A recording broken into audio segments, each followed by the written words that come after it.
Bismillahirrahmanirrahim. Assalamualaikum warahmatullahi wabarakatuh. Alhamdulillah hamdan katsiran thayyiban mubarakan fih kama yuhibbu rabbuna wa yarda. Wassalatu wassalamu ala nabiyyina Muhammadin wa ala alihi wa sahbihi ajmain. Amma ba'd. Jamaah rahimakumullah, alhamdulillah kita bersyukur kepada Allah Subhanahu wa taala atas segala nikmat dan karunia yang Allah berikan kepada kita semua, baik berupa nikmat iman, nikmat Islam, nikmat sehat walafiat, yang mana dengan semua nikmat tersebut di pagi hari ini kita bisa berkumpul kembali bertemu di rumah dari rumah-rumah Allah untuk melanjutkan pengajian rutin kita. Semoga salawat dan salam tercurah ke baginda Nabi SAW, pada keluarganya, pada para sahabatnya, dan kepada umatnya hingga di akhir hari nanti. Kita lanjutkan kembali pembahasan kita masih di bab adzan, ya, dan kita masuk terkait sifat adzan. Sifat adzan. Lafaz adzan yang digunakan pada zaman Rasulullah SAW dan para sahabat dan terkenal ya dalam mazhab para ulama, ada 3 macam sifat adzan, ya. Dan yang paling populer yang kita gunakan di poin yang pertama. Jadi ada 3 macam sifat adzan di zaman Rasulullah dan para sahabat Nabi SAW. Yang pertama, lafaz adzan dengan 15 kalimat. Jadi ada lafaz adzan dengan 15 kalimat, ada dengan 17 kalimat, ada dengan 19 kalimat. Ketiganya sahih. Namun yang paling umum digunakan, bahkan tadi salat subuh ya, adzan dengan 15 kalimat. Ya, dasar hukumnya sebuah hadis dari Abdullah bin Zaid, ya, ya. Maka yang mengatakan lamma amara Rasulullah sallallahu alaihi wasallam bin naqusi yu'malu li yutraba bihi lin-nasi li jam'is shalah. Ketika Rasulullah sallallahu alaihi wasallam memerintahkan untuk menggunakan nakus itu lonceng, Pak. Ya. Nakus itu lonceng untuk memanggil orang, untuk berkumpul orang-orang, ya, kemudian mendirikan sholat. Kemudian tafa bi wa ana naimun rajulun yahmilu naqus fi yadihi. Kemudian Abdullah bin Zaid bermimpi, ya, bermimpi ada seseorang, di dalam mimpinya dia melihat ada seseorang yang mengelilingiku, ya, dengan memanggul lonceng di tangannya, Ya. Maka Abdullah bin Zaid melihat dalam mimpinya ada orang manggul lonceng, dia mengatakan, faqultu ya Abdullah, wahai hamba Allah, ya, atabi'un naqus, ya, apakah kau jual lonceng tersebut? Kau jual lonceng tersebut gak yang kau gendong di tanganmu? Di dalam mimpi Abdullah bin Zaid. Ya. Maka orang tersebut mengatakan, wa ma tasna'u bih, ya, mau kau gunakan untuk apa lonceng tersebut? Ya, sehingga nanya kepadaku, kau jual atau tidak lonceng tersebut? Ya, mau engkau apakan lonceng tersebut? Ya. Maka Abdullah bin Zaid dalam mimpinya mengatakan kepada orang tersebut, faqultu nad'u bihi ila shalah. Aku ingin menggunakan lonceng tersebut untuk memanggil orang-orang mendirikan sholat. Ini di dalam mimpi siapa? Abdullah bin Zaid. Ya. Maka orang tersebut mengatakan kepada Abdullah bin Zaid di dalam mimpinya, afala adulluka ala ma huwa khairun min dzalik. Mau tidak aku tunjukkan, ya, sesuatu yang lebih baik daripada itu. Daripada apa? Memukul lonceng untuk mengumpulkan orang untuk mendirikan sholat. Mau nggak? Kata orang tersebut. Ya. Fakultu lahu bala. Maka Abdullah bin Zaid mengatakan, iya aku mau. Aku mau. Ya. Maka dia mengatakan, takul, katakanlah, kata orang tersebut. Ya. Nah ini. Allahu Akbar, Allahu Akbar. Allahu Akbar, Allahu Akbar. Nah, kalau muadzin juga harus paham nih, ya, Pak. Lafaz takbir itu ada 4 kali takbir di sini. Apabila wasol itu disambung, ya, Pak. Ya. Maka ro-nya itu dibaca dhammah. Allahu Akbar, Allahu akbar.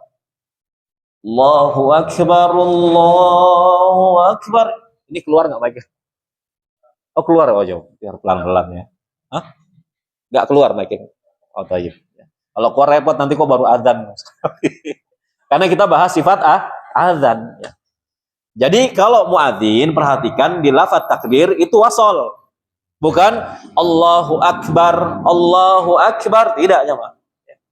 Allahu akbar, Allahu akbar. Jadi 15 kalimat, 4 kali takbir. Allahu akbar, Allahu akbar. Dan lafaz adzan, para ulama sepakat, jumhur ulama mengatakan tidak menggunakan tajwid. Karena lafaz tajwid itu hanya masuk pada lafaz-lafaz Al-Quran saja. Namun jangan mentang-mentang tidak menggunakan tajwid, ya. Kemudian ya, huruf-hurufnya keliru, makhrajnya keliru, atau panjang pendeknya menyebabkan perubahan makna, ini juga bahaya jemaah. Ya. Jadi buat para muadzin, ketika azan perhatikan terkait panjang pendek, jangan sampai merubah makna. 4 kali takbir, jadi 15 kalimat. Yang pertama, riwayat Abdullah bin Zaid, 4 kali takbir. Allahu akbar, Allahu akbar, Allahu akbar, Allahu akbar. 4 kali takbir. Jangan sampai salah memanjangkan A-nya umpamanya. Allahu akbar, Allahu akbar, Allahu akbar, Allahu akbar. Kalau panjang A-nya artinya apa, Pak? Allahu akbar. Kalau ada muadzin seperti itu. Nah, ini repotnya merubah makna ini. Iya. Artinya kalau A-nya dipanjangkan meskipun sedikit, apakah Allah Maha besar? Ya. Makanya A-nya jangan dipanjangkan. Ya. Kalau yang muadzan, Allahu akbar, bukan Allahu akbar. Jangan panjangkan karena maknanya bisa berubah. Itu yang pertama ya, catatan pada takbir. Kemudian yang kedua, jangan memanjangkan barnya, Pak. Allahu akbar, Allahu akbar. Nah, ini juga repot, maknanya berubah. Akbar ketika dibaca pendek, akbar artinya maha besar. Namun kalau dipanjangkan akbar, barnya panjang, artinya apa? Alat pukul ketipung, gendang. Ya, gendang. Repot jadinya, ya. Jadi kalau dipanjangkan Allahu akbar, ya. Allah gendang. Wah, ini repot, ya. Jadi bisa merubah makna. Baik. Kemudian 2 syahadat. Ya. Jadi lafaz azan yang pertama 15 kalimat, yang pertama rinciannya 4 kali takbir. Kemudian 2 syahadat.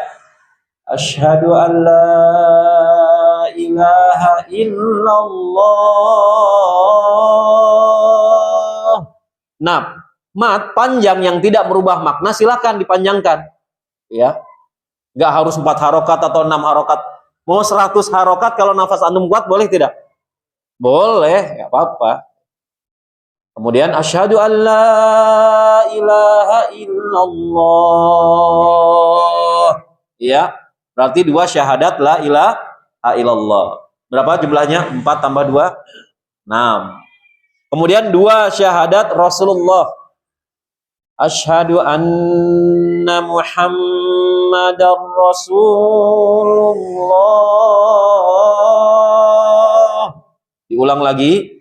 Asyhadu anna Muhammadar Rasulullah. Berarti berapa? 8. Ya. Kemudian 2 kali hayya 'alas shalah. Ini Abdullah bin Zaid diajarkan dalam mimpinya sama orang tersebut. Hayya 'alas shalah.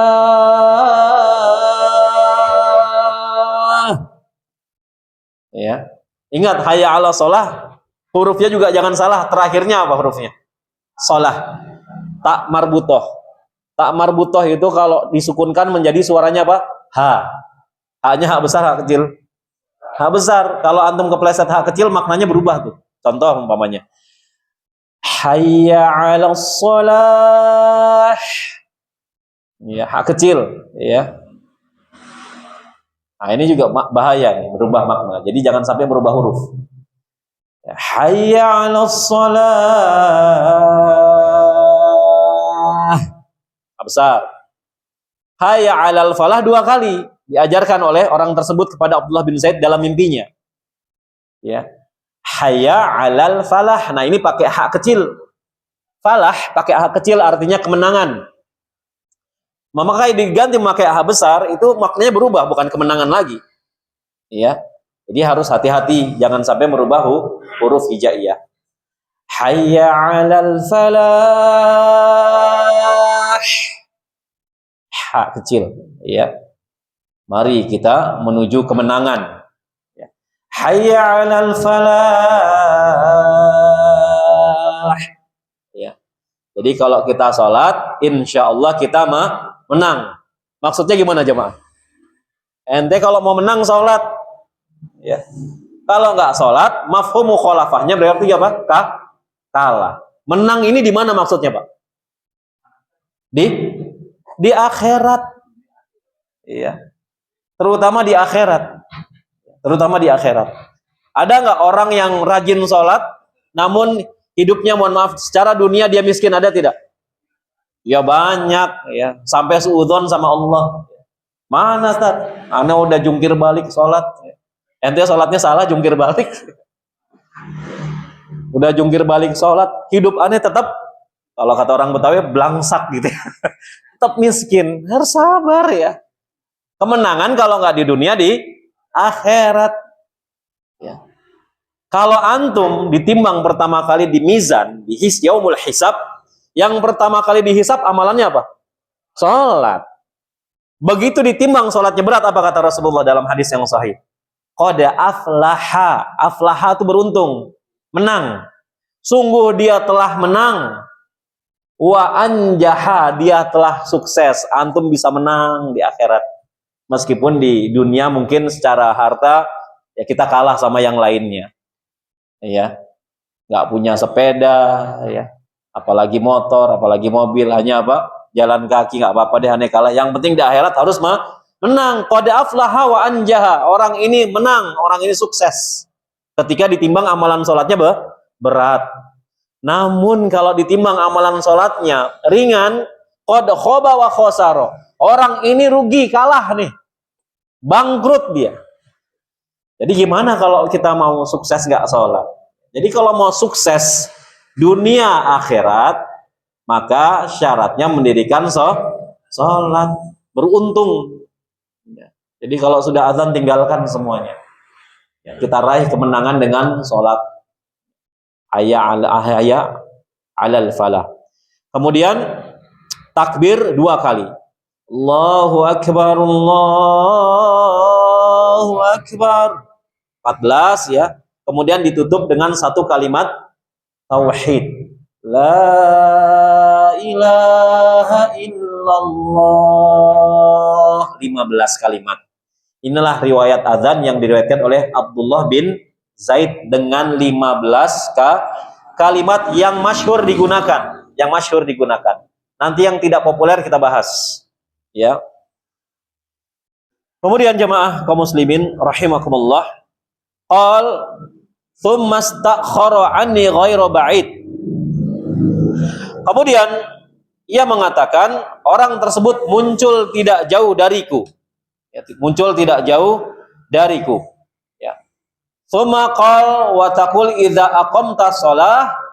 Wahai Abdullah bin Zaid, kalau engkau mau iqamah, kata orang tersebut, maka ucapkanlah apa? Allahu akbar, Allahu akbar. Asyhadu an la ilaha illallah. Asyhadu anna Muhammadar Rasulullah. Hayya 'alas shalah. Hayya 'alal falah. Qad qamatis shalah, qad qamatis shalah. Allahu akbar, Allahu akbar. La ilaha illallah. Ya. Setelah Abdullah bin Zaid bermimpi bertemu dengan seseorang yang mengajarinya adzan. Falamma asbahtu, ketika subuh, ataitu Rasulullah sallallahu alaihi wasallam, aku mendatangi Rasulullah sallallahu alaihi wasallam. Fa akhbartuhu bima raaitu, aku menceritakan kepadanya, yaitu kepada Rasulullah sallallahu alaihi wasallam, tentang mimpiku semalam. Diceritakan kronologisnya, wahai Rasulullah, aku semalam bermimpi seperti ini, ya. Faqal innaha la ru'ya haqqun insyaallah. Setelah Rasulullah mendengar cerita Abdullah bin Zaid terkait mimpinya, Rasulullah SAW bersabda, la ru'ya haqqan, itu adalah mimpi yang hak, mimpi yang benar, insyaallah. Jadi mimpi itu karena sudah divalidasi Nabi SAW, itu terkait mimpi yang benar dan bisa dijadikan landasan untuk memanggil orang sholat. Iya. Karena mimpi itu ada 3. Ya. Mimpi yang baik itu datangnya dari Allah. Ya. Mimpi yang buruk datangnya dari siapa? Syaitan. Adabnya kalau bermimpi buruk gimana, Pak? Tidak boleh diceritakan. Ya. Tidak boleh diceritakan. Kecuali memang darurat. Ya. Mimpi buruknya dengan mimpi yang sama 3 hari berturut-turut. Ya. Dan para ulama yang mahir dalam menafsirkan mimpi, yaitu pemuka tabi'in. Siapa namanya? Ada yang tahu nggak? Ibnu Sirin rahimahullah. Beliau ulama tabi'in, memiliki kitab tafsir mimpi. Ya, tafsir mimpi. Jadi beliau itu bisa menafsirkan mimpi, Ibnu Sirin. Jadi kalau ada orang mimpi buruk yang sama mimpinya 3 hari berturut-turut, ya kata para ulama, diantaranya orang tersebut bisa jadi terkena sihir. Mimpi buruk 3 hari berturut-turut, apalagi mimpinya melihat ular, ya, atau dipatok ular 3 hari berturut-turut. Ya. Kemudian yang ketiga, bunga tidur. Ya. Sebelum tidur kita mikirin sesuatu, ya, jadi pikiran, tiba-tiba tidur ke bawah mimpi, itu bunga tidur. Ya, itu bunga tidur. Nah, Abdullah bin Zaid mimpinya divalidasi oleh Rasulullah Sallallahu Alaihi Wasallam. Innaha la ru'ya haqqan insyaallah. Mimpimu adalah mimpi yang hak insyaallah. Maka setelah itu Nabi mengatakan kepada Abdullah bin Zaid, fakum ma'a Bilal, pergilah ke Bilal. Ya, pergilah ke Bilal. Kenapa? Nanti ada alasannya. Kok bukan Abdullah bin Zaid aja yang suruh adzan? Namun setelah menceritakan perihal mimpi tersebut, malah Rasulullah memerintahkan, pergilah engkau ke Bilal. Fakum ma'a Bilal. Pergi ke Bilal. Ya. Fa'alqi alaihi ma ra'aita falyu'adzin bihi. Kata Nabi, diperintah Abdullah bin Zaid, maka ajarkanlah Bilal untuk mengumandangkan azan yang kau lihat di mimpimu. Ya. Fa innahu anda sautan minka. Nah, ini alasannya kenapa Rasulullah SAW menyuruh Abdullah bin Zaid pergi ke Bilal. Alasannya, fa innahu, sesungguhnya Bilal, anda sautan minka, memiliki suara yang lebih keras dibandingkan engkau, wahai Abdullah bin Zaid. Jadi termasuk salah satu syarat muadzin memiliki suara yang keras, ya, seperti Bilal. Bilal itu suaranya sangat keras, ya, sangat keras. Ya. Jadi disyariatkan seorang muadzin ketika mengumandangkan adzan mengeraskan suara, jangan lembut, ya. Allahu Akbar, ya, kayak belum makan. Yang keras, yang lantang. Nah, ini muadzin. Ya. Termasuk Bilal suaranya keras. Ketika Fatu Makkah, dulu belum ada ini jamaah. Belum ada speaker, belum ada toa. Ya, Bilal itu kalau azan di kota Madinah, beliau naik ke rumah yang paling tinggi. Ya. Salah seorang sahabiah mengatakan, dulu rumahku itu dijadikan azan, ya, oleh Bilal, karena rumahku termasuk rumah yang paling tinggi di kota Madinah. Ya, di kota Madinah. Jadi Bilal naik dulu, bayangkan antum. Ya, alhamdulillah sekarang nggak naik masjid dulu gentengan. Ya, tinggal ke dalam masjid, nyalakan mic, selesai azan. Bilal naik dulu ke rumah yang paling tinggi di kota Madinah. Sahabiah bangga. Dulu Bilal nih sering naik ke rumah saya nih. Karena rumah saya termasuk yang paling tinggi di kota Madinah. Bilal azan. Allahu Akbar, Allahu Akbar. Nanti kita bahas juga sunnah-sunnah azan. Terkait apa? Menutup telinga, ya, kemudian miring ke kanan, miring ke kiri, dan sebagainya. Jadi alhamdulillah Allah memudahkan kita dengan teknologi, ya, dengan mic, kemudian toa dan sebagainya. Jadi alasannya karena suara Bilal lebih keras dibandingkan suara Abdullah bin Zaid. Abdullah bin Zaid marah tidak? Enggak, ini perintah Rasulullah. Mungkin kalau kita jadi Abdullah bin Zaid, mending saya nggak cerita tadi. Mungkin kalau kita jadi Abdullah bin Zaid. Kemudian faja'altu alqihi alaihi wa yu'adzin bihi. Maka aku mengajarkan azan tersebut kepada Bilal. Diajarkan Bilal sama Abdullah bin Zaid. Lal, ini begini Lal. Kalau azan seperti ini. Maka setelah aku ajarkan, Bilal mengumandangkan azan seperti yang aku ajarkan. Allahu Akbar dengan 15 kalimat tadi. Allahu Akbar, keras. Ketika Fatu Makkah, Bilal naik kemana? Ke Ka'bah, naik Ka'bah Bilal. Insya Allah ya. Mengumandangkan salat zuhur kalau nggak salah. Karena Fatu Makkah itu di siang hari ya, kalau saya nggak salah ingatan. Bilal naik ke Ka'bah, langsung gercep ya. Gercep itu apa? Gerak cepat, naik Ka'bah, Masya Allah. Azan sana. Allahu Akbar, Allahu Akbar. Suaranya terdengar kemana-mana. Kan kita bahas kemarin keutamaan muadzin ya.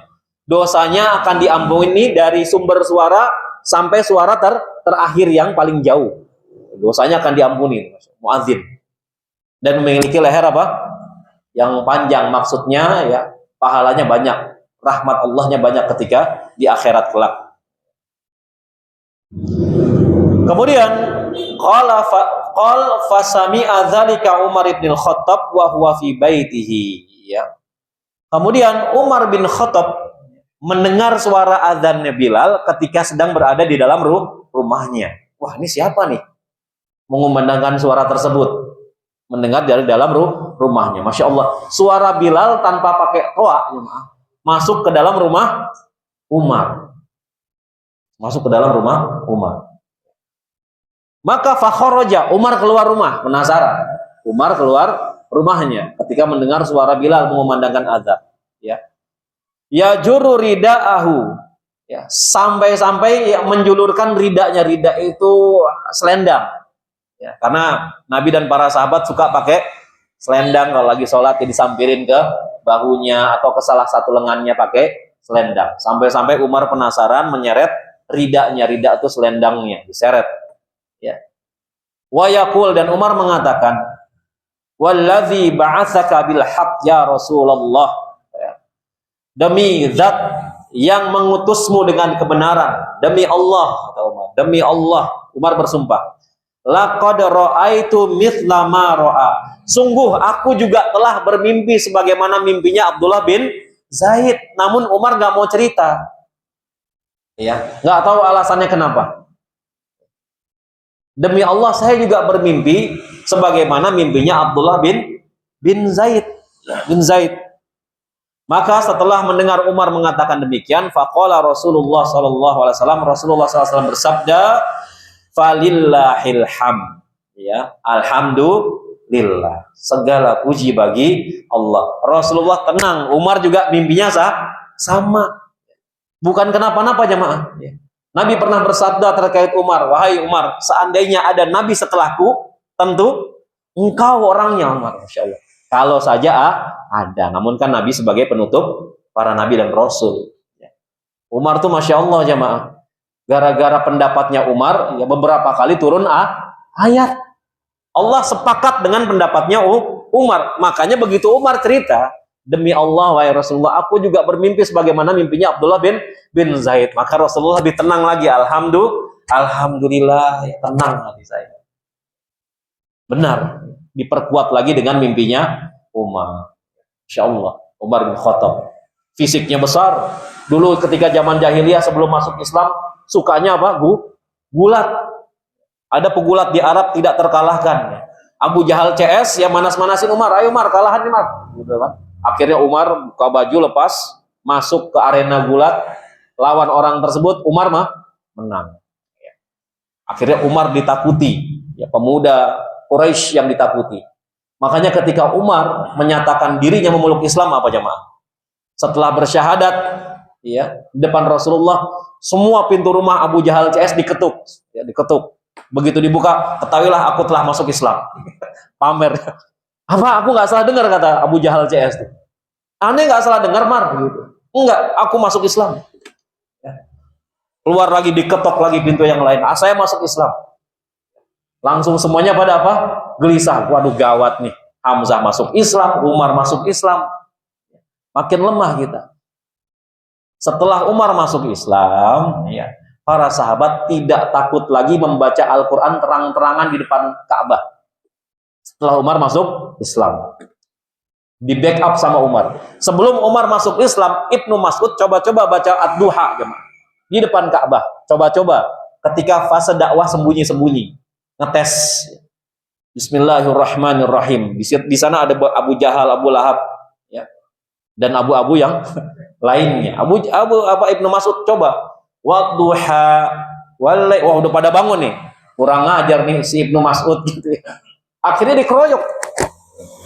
Begitu dikeroyok, dipukulin, berhenti gak Ibnu Mas'ud? Enggak, tetap baca. Wadduha wallaili idza sajad. Bukul, tendang ya. Sampai dilerai Abu Bakar. Sudah. Oh, Masya Allah, Abu Bakar luar biasa. Semua masih memandang Abu Bakar karena nasabnya. Ya. Dipanggul sama Abu Bakar As-Siddiq. Bilal ketika mau ditimpah batu, sudah saya beli. Kamu jual berapa? Saya beli. Harga berapapun saya beli. Itu Abu Bakar luar biasa. Makanya kata Nabi SAW, di surga itu ada 8 pintu. Ada satu orang yang diseru oleh semua pintu surga. Siapa orangnya? Abu Bakar As-Siddiq. Ya, pintu sedekah menyeru, pintu birrul walidain, ya, pintu qiyamul lail, pintu memaafkan, dan sebagainya. Kita diseru berapa pintu? 1 aja udah alhamdulillah. Kalau 8-8-nya bingung masuk pintu mana. Ya, alhamdulillah. Abu Bakar As-Siddiq, ya, radhiyallahu taala anhu. Kemudian, ya, ini riwayat yang pertama.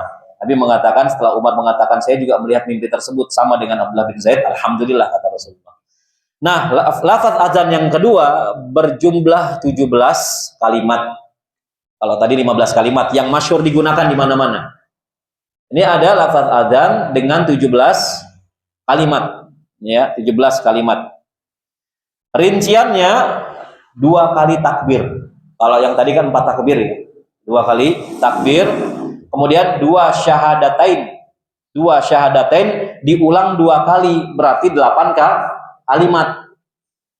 Diulang 2 kali. Pengulangan ini dinamakan tarji'. Tarji' itu diulang 2 kali. Ya. Jadi 2 kali takbir, ya. 2 syahadatain 8 kalimat, kemudian 2 hayya 'alas shalah, 2 hayya 'alal falah, 2 takbir dan 1 kalimat tauhid. Ya. Dan ini adalah azan menurut mazhab Imam Malik. Menurut Imam Malik rahimahullah. Ya, yang tadi, ya, dari Abdullah bin Zaid ini dipakai mazhab Imam Ahmad bin Hambal dan Abu Hanifah yang 15 kalimat yang tadi kita sama-sama dengar ketika azan subuh, ya. Ini mazhabnya Imam Ahmad bin Hambal dan Abu Hanifah. Adapun mazhab Imam Malik, ya, lafaz azan 17 kalimat dan dasarnya adalah hadis Abu Mahdzurah. Abu Mahdzurah. Kalau tadi yang pertama hadis Abdullah bin Zaid, riwayat yang kedua azan ini adalah Abu Mahdzurah. An Abi Mahdzurah anna Nabiyya sallallahu alaihi wasallam, ya, anna Nabi Allah allamahu hadzal adzan Allahu akbar, ya. Dari Abu Mahdzurah, ya, bahwa Nabi SAW mengajarinya adzan. Jadi diajarkan langsung oleh Nabi SAW kepada Abu Mahdzurah, ya. Maka Nabi mengajarkan Allahu akbar. Lafaz takbirnya berapa? 2 kali.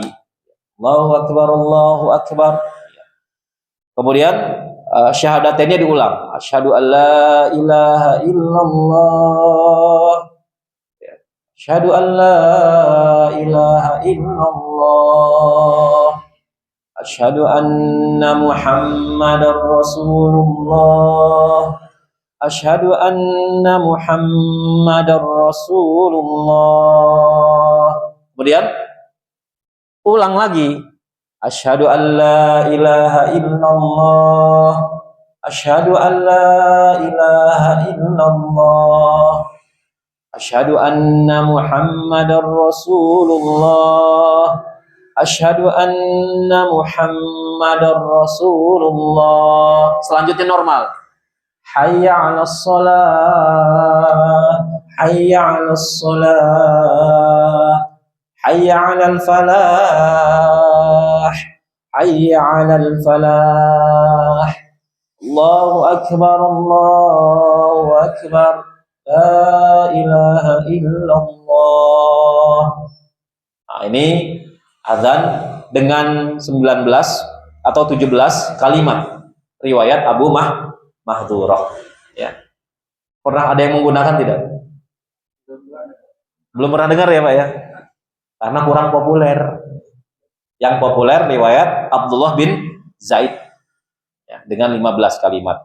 Jadi 17 kalimat, 2 kali takbir saja di awal, Allahu Akbar, Allahu Akbar. Ya.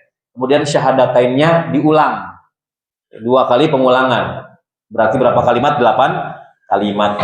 Ya, maka kalau di total menjadi 17 kalimat. Ini riwayat Abu Mahdhurah. Ya. Kemudian yang ketiga, 19 kalimat. Ya, lafaznya 19 kalimat. Ya. Letaknya ada di takbir di awal, jemaah. Riwayat yang ketiga ini takbirnya 4 kali, sama seperti Abdullah bin Zaid. Ya, kan kalau tadi kan 17 ya. Karena di riwayat yang ketiga ini takbirnya 4 kali, berarti menjadi 19 ya. Kesananya sama saja. Ya, ada tarji, ada pengulangan di syahadatain. Jadi Abu Mahdhurah dalilnya adalah, dan ini pedoman dari mazhab Syafi'i. Mazhab Syafi'i ini azannya 19 kalimat. Dasar hukumnya hadis Abu Mahdhurah. Kalau kita konon mazhabnya apa katanya Indonesia? Konon Syafi'i. Tapi azan yang dipakai apa? Hambali sama Hanafi. Yang 15 kalimat tadi. Mazhab Hambali sama Hanafi. Kalau tadi Malik. Yang 17 Malik. Ya. Yang 19 kalimat justru mazhab Syafi'i. Mazhab Syafi'i. Ya. Anna Nabiya sallallahu alaihi wasallam ya allamahul adzan 19 kalimatan wal iqamata 17 kalimatan. Ya. Jadi Nabi SAW ya mengajari adzan dengan 19 kalimat dan iqamah itu qomat ya dengan 17 kalimat. Dan ini yang dipakai dalam mazhab Asy-Syafi'i ya. Dan hal ini dijelaskan dalam riwayat lain dari Abu Mahdhurah yang mengatakan, qultu ya Rasulullah, ya, aku mengatakan wahai Rasulullah, alimni sunatal adzan, ya, ajarkanlah aku sunnah azan wahai Rasulullah, kata Abu Mahdhurah, ya.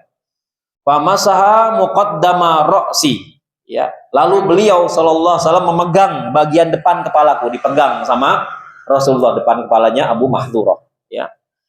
Kemudian Rasulullah mengatakan, taqul Allahu Akbar, Allahu Akbar, Allahu Akbar, Allahu Akbar, tarfa'u biha sautaka, ya, tarfa'u biha sautaka, dengan suara yang keras, ya. Allahu Akbar, Allahu Akbar, Allahu Akbar, Allahu Akbar, tarfa' sautaka.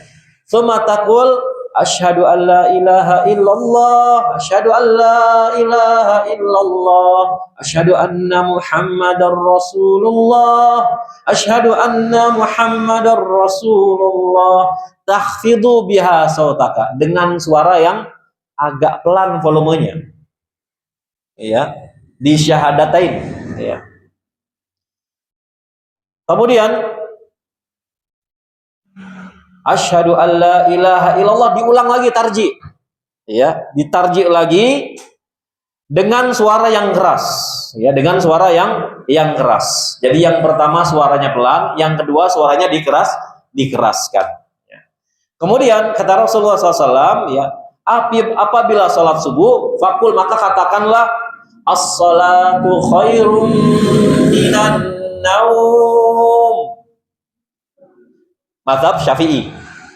Apabila sholat subuh, kata Rasulullah kepada Abu Mahdhurah, maka katakanlah as-salatu khairum minan naum. Naumnya boleh panjang nggak? Boleh. Karena kalau dalam ilmu tajwid, naum itu termasuk matlin. Matlin itu panjangnya boleh 4 atau 6. Namun kalau pada lafaz azan, bebas panjangnya boleh. Ya. As-salatu khairum minan naum. Boleh, nggak jadi masalah. Ya. Ada yang mengatakan naumnya jangan panjang-panjang, ntar malah tidur lagi. Tidur. Gitu. Nah, itu analoginya kurang tepat. Ya. Salat itu lebih baik daripada tidur. Ya. 2 kali. Kemudian takbir Allahu Akbar, Allahu Akbar. La ilaha illallah. Inilah azan dengan 19 kalimat yang dipakai oleh mazhab Syafi'i. Ya. Namun kita pakainya mazhab Imam Ahmad bin Hambal dan Abu Hanifah dengan 15 kalimat. Nggak ada tarji, tidak ada pengulangan. Ya. Kalau Imam Malik dan mazhab Imam Syafi'i ada tarji, pengulangan pada syahadatain. Ya. Yang pertama suaranya suruh dipelanin, yang kedua keraskan. Nah, ini mazhab Syafi'i, ya. Mazhab Imam Syafi'i. Makanya Imam Syafi'i beda sama Syafi'iyah. Ya, Imam Syafi'i itu beda dengan Syafi'iyah. Kadang-kadang Syafi'iyah menisbatkan sesuatu kepada Imam Syafi'i, padahal Imam Syafi'i berlepas diri. Jadi Imam Syafi'i ya Imam Syafi'i. Syafi'iyah ya Syafi'iyah. Ya. Kadang-kadang yang menisbatkan sesuatu yang Imam Syafi'i tidak pernah menganjurkannya, tidak pernah mengajarkannya. Maka bedakan antara Imam Syafi'i dengan Syafi'iyah. Ya. Contoh umpamanya, ya, Imam Syafi'i melarang keras membaca Al-Quran, mengecam. Ya, orang membaca Al-Quran di kuburan. Ya. Namun sebagian mengatakan ini menyandarkan kepada Imam Syafi'i. Syafi'iyah menyandarkan kepada Imam Syafi'i. Makanya nanti kalau misalnya umpamanya Imam Syafi'i masih hidup zaman sekarang, Imam Syafi'i menggugat Syafi'iyah, itu bisa jadi itu. Ya, karena banyak ajarannya yang dinisbatkan kepada Imam Syafi'i, padahal Imam Syafi'i berlepas diri, ya, berlepas diri. Nah, di dalam permasalahan ini ada 3 riwayat sifat adzan. Syekh Muhammad Shalih bin Utsaimin rahimahullah mengatakan, ya, semua yang ada di dalam hadis Nabi SAW dari lafaz adzan, yang pertama ada 15 kalimat, riwayat yang kedua 17 kalimat, riwayat yang ketiga 19 kalimat. Kata Syekh Utsaimin, maka dari semua lafaz adzan boleh diamalkan, boleh digunakan, ya. Bahkan semestinya. Dan kata beliau, terkadang menggunakan yang ini dan terkadang menggunakan yang itu dengan catatan tidak menimbulkan keresahan dan fitnah. Catatannya tidak menimbulkan keresahan dan fitnah.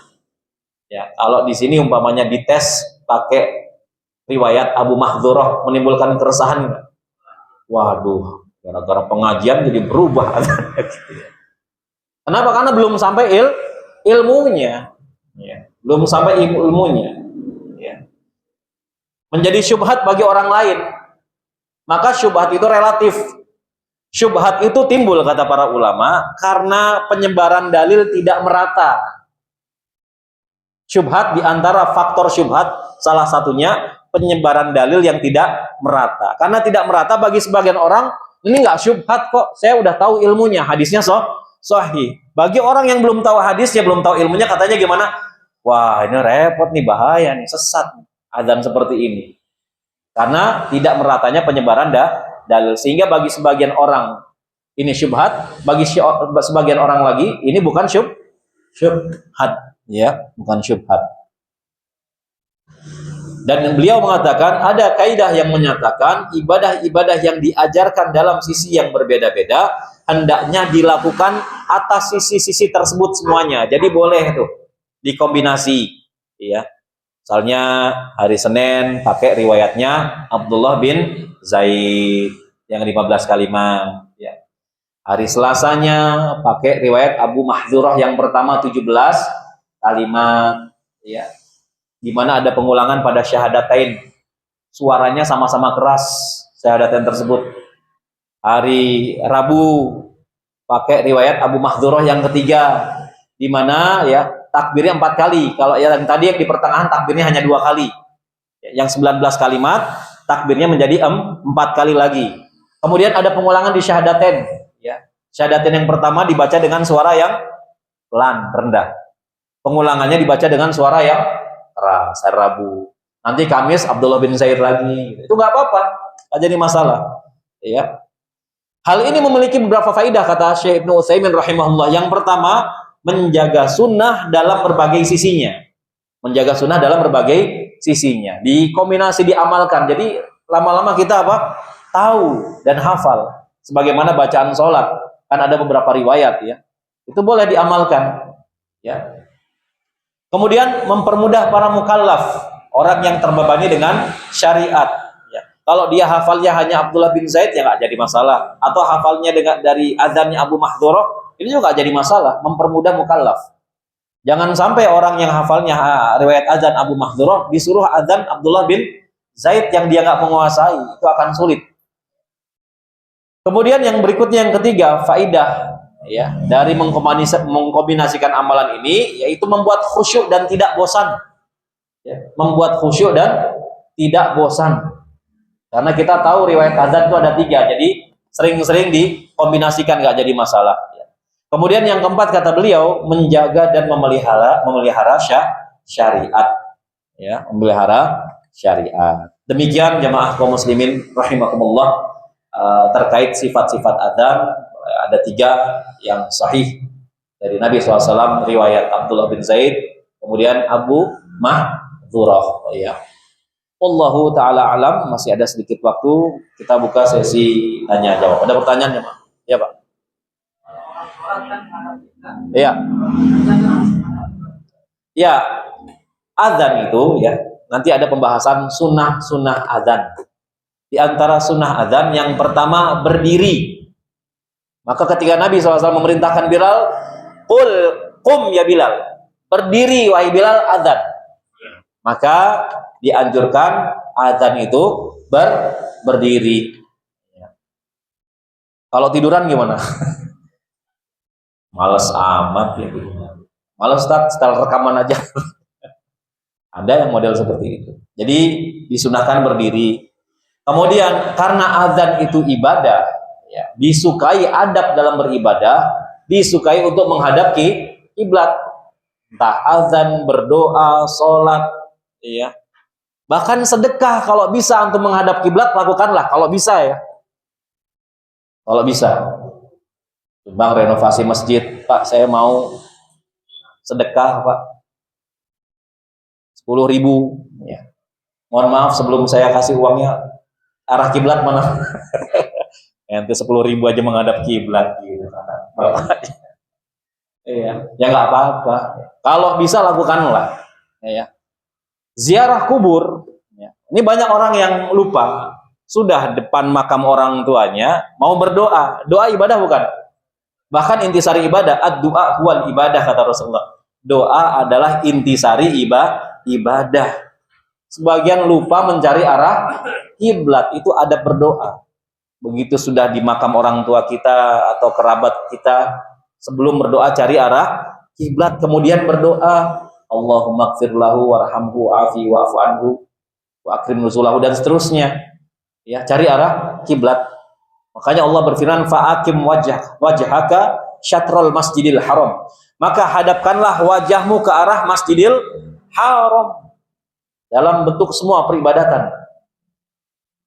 Dimanapun kamu berada, hadapkanlah wajahnya ke arah Masjidil Haram. Orang yang baca Quran menghadap ke Ka'bah, ke kiblat, dengan orang yang membaca Al-Quran tidak menghadap ke kiblat, lebih utama mana? Yang menghadap kiblat lebih utama orang yang menghadap kiblat membaca Al-Quran. Namun ada yang tidak boleh menghadap kiblat. Ketika apa? Ketika buang hajat, ya mau BAB, BAK, adabnya tidak boleh menghadap kiblat dan tidak boleh membelakangi kiblat. Nggak boleh menghadap, nggak boleh membelakangi. Baik di ruangan terbuka ataupun tertutup, meskipun para ulama khilaf. Kalau ruangannya tertutup, ada sebagian mengatakan boleh, ya. Kalau ruangan terbuka nggak boleh, gitu ya. Ya kalau bisa dihindari perbedaan pendapat. Ya kalau bisa dirubah apa? Posisi kita. Ya. Kalau WC-nya nggak mungkin dirubah, posisi kita buang hajatnya dirubah, bisa nggak? Bisa ya, bisa. Perlu diajarin nggak usah lah.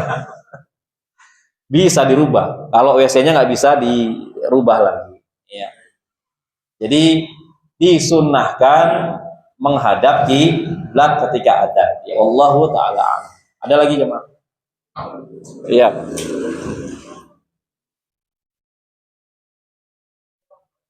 Gimana?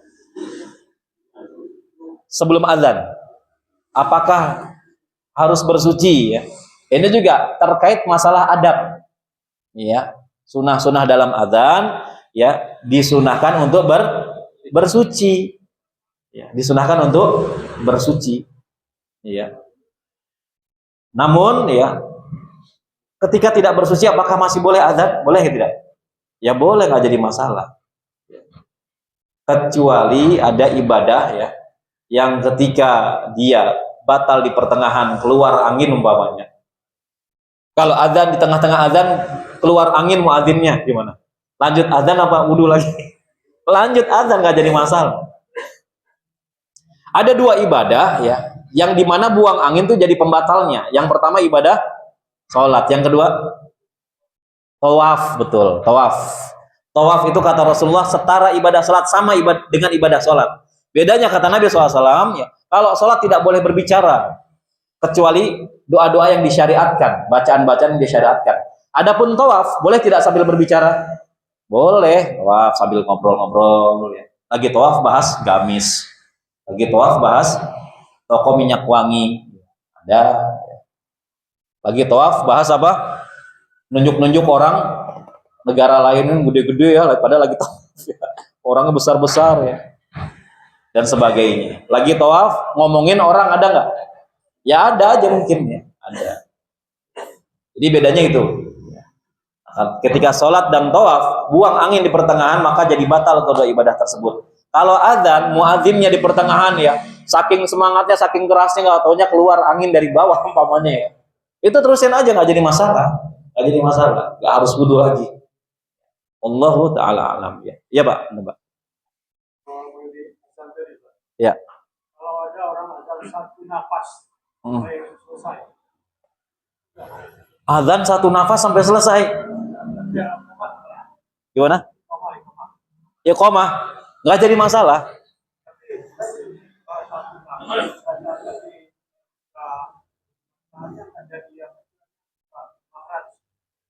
Ya kalau makhrajnya harus benar, karena kalau merubah huruf konsekuensinya merubah makna.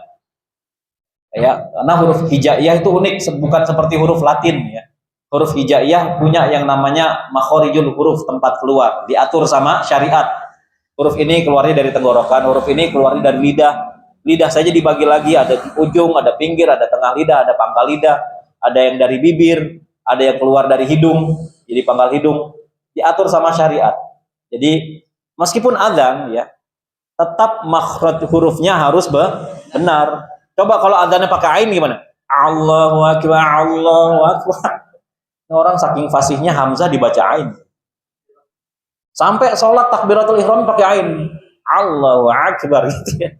Wah ini repot ini, merubah makna, ya, merubah makna, ya, merubah makna. Ya. Kalau merubah makhraj, ya kalau kita bisa memberitahu, nasihatkan ya. Ini bentuk kasih sayang kita. Ya, karena jangan sampai azan, begitu juga qomat ya. tidak fasih dalam melafazkan huruf-huruf hijaiyah karena ini bisa berubah makna. A dibaca a, ha dibaca ha umpamanya. Ini maknanya berubah otomatis. Itu konsekuensinya. Ya. Nah, bahasa Arab itu unik. Bahasa Arab itu unik. Ya. Misalnya alhamdu, segala puji pakai ha kecil, kepleset jadi alhamdu pakai ha besar. Artinya apa? Segala kebinasaan. Bayangin kalau imamnya baca alhamdulillahi rabbil alamin, bukannya alamin, dibacanya hamzah alamin. Wah, repot tuh. Ya, segala kebinasaan bagi Allah Rabb yang sakit. Iya. Udah hancur. Alhamdulillahi rabbil alamin ar-rahmanir rahim. Waduh. Repot. Namun bedakan dengan kiroat, ilmu kiroat. Ilmu kiroat kalau dibaca itu nggak jadi masalah. Ada riwayat misalnya setelah amin, ya, imamnya mau pakai kiroat. Kan kalau kita kan pakainya kiroat Imam Hafiz An-Asim yang terkenal, dipakai di mana-mana. Ada kiroat yang lainnya yang dibacanya unik, atau ada. Riwayat qaulun an-nafi umpamanya. Setelah amin dia baca ad-duha, ya pakai riwayat yang lain bukan Hafiz An-Asim, terbaca wadduhi wallaili idza saji. Makmumnya nggak usah sibuk subhanallah subhanallah gelagapan ntar imamnya. Ya. Itu ada riwayat yang benar ya. Wadduhi wallaili idza saji ma wadda'aka rabbuka wa ma oleh. Ya. Ada riwayatnya sahih. Ya. Ini ilmu qiraat. Ya. Jangan makmumnya subhanallah. Ya, berarti makmumnya yang norak. Ya. Pernah ada kan? Ya. Kalau di mahat tahfidz biasanya dipakai tuh. Ya, di mahat tahfidz.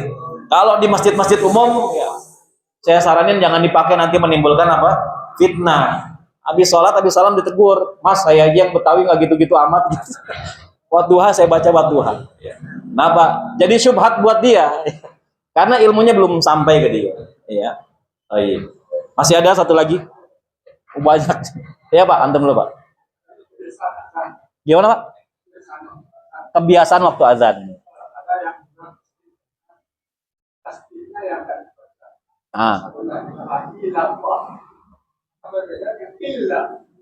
Ya. Tasydid itu ada huruf hijaiyah bertasydid, sejatinya dia memiliki dua huruf yang sama, hurufnya double. Kalau tidak ditekan berarti antum menghilangkan satu huruf, konsekuensinya maka ini juga merubah makna. Jadi setiap huruf yang bertasydid hukumnya wajib ditekan karena tasydid itu artinya tekanan pada huruf. Illallah, la ilaha illallah, bukan la ilaha illallah, enggak. Gimana Pak? Iya, itu termasuk lahan kesalahan. Iya, maka orang seperti ini hendaknya di briefing lagi, belajar lagi. Ya, huruf bertasydid itu wajib ditekan. Yang tidak bertasydid jangan ditasydidkan. Jangan ditasydidkan. Umpamanya takbiratul ihramnya, baknya itu ditasydidkan. Allahu Akbar gitu ya. Akbar, salah. Atau barnya jadi waw, Allahu Akbar. Ya, rohnya jadi waw. Itu ada sebagian imam seperti itu. Allahu Akbar. Loh, kok Akbar? Ya. Padahal bisa ngomong R, bisa dia. Nah, ini kesalahan juga. Allahu Akbar, Allahu Akbar. Ada seperti itu. Ya, nahan ya Pak. Ya, Pak.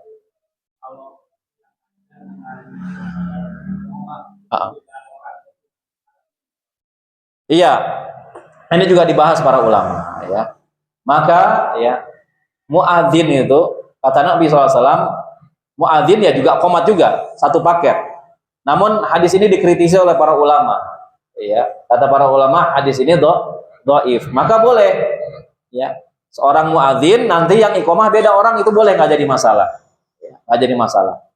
Namun sebagian ulama mengatakan seorang muadzin dia juga yang menegakkan qomat, apalagi sudah diamanahkan. Ya, ente muadzin, ente juga qomat. Ya. Gajinya double nggak Pak? Oh double. Karena di Saudi ASN Pak. Ya muadzin ASN, yang qomat juga. Yang qomat yang muadzin ya. Ya kalau Masjid Nabawi kan khas banget. Allahu Akbar, Allahu Akbar, gitu kan. kayak malas-malesan gitu, khas gitu, Masjid Nabawi. Nah, seperti itu ya. Namun kalau beda orang ini juga nggak jadi masalah kata para ulama, nggak jadi masalah. Bahkan ada Pak ya, ya dia adzan, dia iqomah, dia imam plus makmum sholatnya di borongan jadi. Iya, karena nggak ada yang sholat subuh. Saya pernah seperti itu. Ya, ketika dulu di Bangka saya pernah di Pangkal Pinang itu. Ya, sholat subuh memang medannya luar biasa. Kalau mau sholat subuh tuh ngelewatin hutan bambu, Pak, gelap. Jarak dari satu rumah ke rumah lain jauh. Ya, saya belum lama ke sana. Apa ini karena orang takut ke masjid dalam hati saya, ya? Ngelewatin ini bambu-bambu ya, agak gelap. Ya. Saya adzan, saya sholat. Saya tunggu beberapa saat, nggak ada yang datang juga. Saya komat, ya, borongan tuh Pak, borongan, nggak ada yang datang juga. Ya udah, saya maju, ya, berharap mungkin nanti suatu saat ada yang datang di pertengahan sholat. Nggak ada juga. Imam plus makmum borong sama saya semua. Ya. Dan mungkin ada beberapa kejadian seperti itu.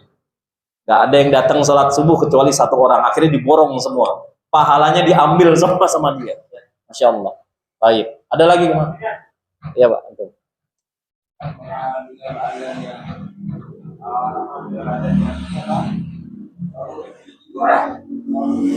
Ini juga nanti jadi pembahasan. Sholu fi buyutikum disunahkan kalau terjadi hujan deras. Sholu fi buyutikum. Sholatlah di rumah-rumah kalian. Dan ini termasuk udzur. Kalau hujan, ya, maka boleh sholat di rumah. Tetap jadi laki-laki soleh, ya. Kan ada anekdot laki-laki soleh itu sholatnya di masjid. Kalau di rumah namanya laki-laki soleha. Ya. Namun kalau ada udzur ya tetap namanya laki-laki soleh meskipun sholat di rumah. Sholu fi buyutikum. Itu boleh, anjuran. Di zaman Nabi demikian. Ya. Gak ada sama itu tapi jelas bagaimana? Gak ada. Ada hadis yang lainnya Nabi menunjukkan ketika hujan itu boleh sholat di rumah, termasuk udzur. Ya, udzur untuk tidak sholat berjamaah ke masjid. Ya, di antaranya hujan ya di siang hari atau malam hari, ya, hujan deras. Wallahu ta'ala alam ya. Saya pikir cukup. Subhanakallahumma wa bihamdika asyhadu an la ilaha illa anta astaghfiruka wa atubu ilaik. Wassalamualaikum warahmatullahi wabarakatuh.